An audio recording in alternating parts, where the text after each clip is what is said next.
The cursor blinked on the document like a tiny heartbeat in the dim light of my apartment. I had just come home from work, exhausted, expecting nothing more than a quiet evening and the soft hum of my girlfriend's laptop in the corner. But something, some subtle nagging curiosity, drew my eyes to the screen. The document title made my stomach knot. Our future 5-year plan. I hesitated, my thumb hovering over the mouse. Normally I respected her privacy, but today the door had clicked shut, the apartment was empty, and a quiet fear whispered in my chest. Maybe I didn't want to know, but I had to. The first few lines seemed harmless, almost silly. She wrote about our first apartment together, what color curtains we might choose, even the name she liked for dogs. My chest lightened slightly, a small, foolish hope blooming. She loved me, she planned a future with me. Then I scrolled further, and my heart stopped. Step 1. Get him comfortable. Move in accidentally pregnant. Step 2. Establish dependence. Make sure he can't imagine life without me. Step 3. File for divorce after 3 years. Ensure alimony coverage. The words swirled in my vision. I sank to the floor, my back pressed against the cold wall, the laptop balancing precariously on my lap. Had to be a joke. Had to be. But the meticulous detail, the timelines, the legal research she had clearly done. No joke could feel so calculated, so cruelly precise. I could hear her in the next room, humming softly, completely unaware that I knew everything. Part of me wanted to scream, to confront her immediately, to shatter whatever mask of normalcy she had been wearing for years. Another part of me, a smaller, more fragile part, clung to denial. Maybe she was just writing a story. Maybe she wasn't serious. I didn't know which part of me to trust. When she finally emerged from the kitchen with a cup of tea, I didn't look up. She perched on the edge of the sofa, smiling warmly. "You had a long day," she said softly. "Sit, relax." I shook my head, trying to steady my voice. We need to talk." Her smile faltered just slightly, but she sat down anyway. "About what?" I swallowed hard, the words lodged in my throat. "About this." I pushed the laptop toward her. She frowned, confused. "What's that?" she asked, peering at the screen. My hands trembled. "Your plan, your 5-year plan." Her eyes widened for a split second, and then she laughed, a nervous, rehearsed sound. "Oh, that. Just, something I wrote for fun. A bit of fiction, really." "Fiction?" My voice cracked. "You wrote about getting pregnant on purpose, moving in, then divorcing me for money. You called it Step 3. How is that fiction?" She leaned back, biting her lip, and for a moment I thought I saw guilt flicker across her face. But then she shook it off. "I was just curious.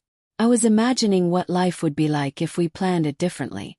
Nothing more than a hypothetical scenario." I laughed, a humorless, bitter sound. A hypothetical scenario. With timelines, legal research, alimony calculations. Come on. She looked away, fiddling with the teacup. Silence stretched between us, thick and suffocating. My chest felt heavy, like I was carrying the weight of every lie she'd ever told me. "Why would you write that?" I demanded. "If it's not real, why write it at all?" Her eyes met mine finally, and I saw something raw in them, a mixture of fear and frustration. I don't know. Part of me was scared, okay? Scared of losing you, scared of feeling powerless. Maybe I wanted to see if you'd fight for me, if you'd notice me before it was too late. I shook my head slowly, disbelief and heartbreak warring in my chest. "Notice you. You were planning to trick me, manipulate me, then leave me. That's not love. It's cruelty dressed as calculation." Tears burned behind my eyes, but I refused to let them fall. I couldn't cry over someone who had been imagining ways to destroy my life, even in theory. I didn't want to hurt you," she whispered, almost pleading. "I thought if I wrote it down I could understand it.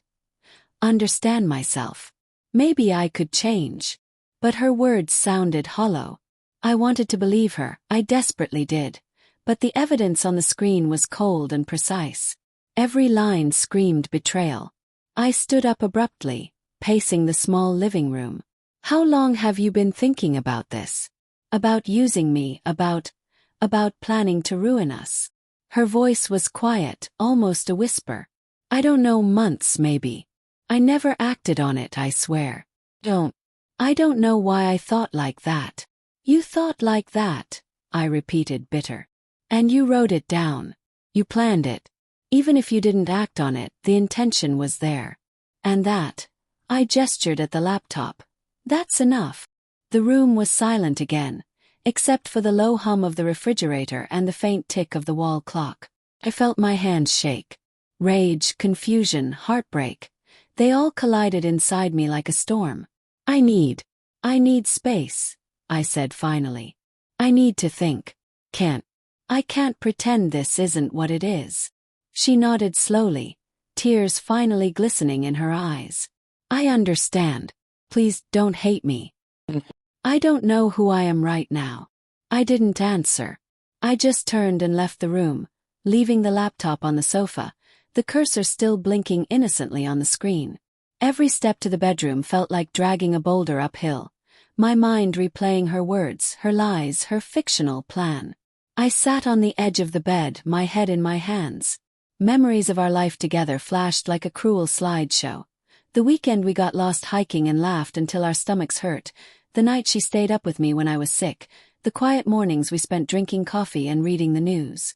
All of it, tainted now, contaminated by the thought that the person I loved could have imagined using me in the worst way possible. Sleep didn't come that night.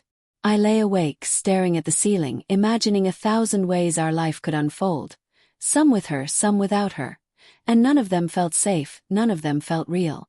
The next morning she tried to talk again. I didn't respond. Couldn't.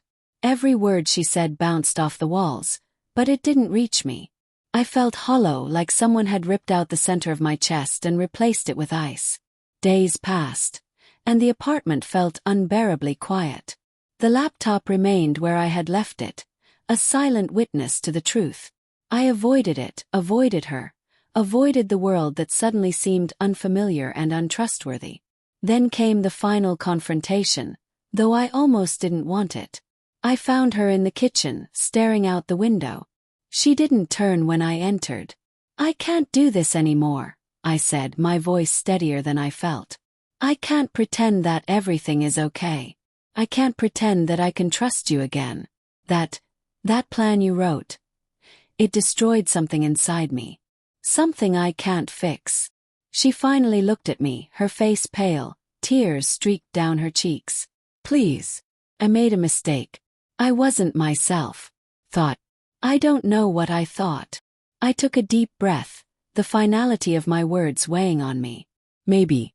But I can't live with the knowledge that someone I loved could plan to betray me, even hypothetically. I need to leave. I need to find myself again. She opened her mouth to speak, then closed it. There was nothing left to say. I walked out of the apartment, the cool morning air hitting my face like a slap. I didn't look back.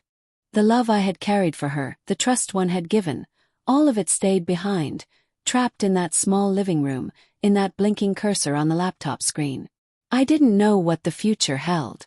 Maybe someday I'd find someone who loved me without schemes, without calculated plans.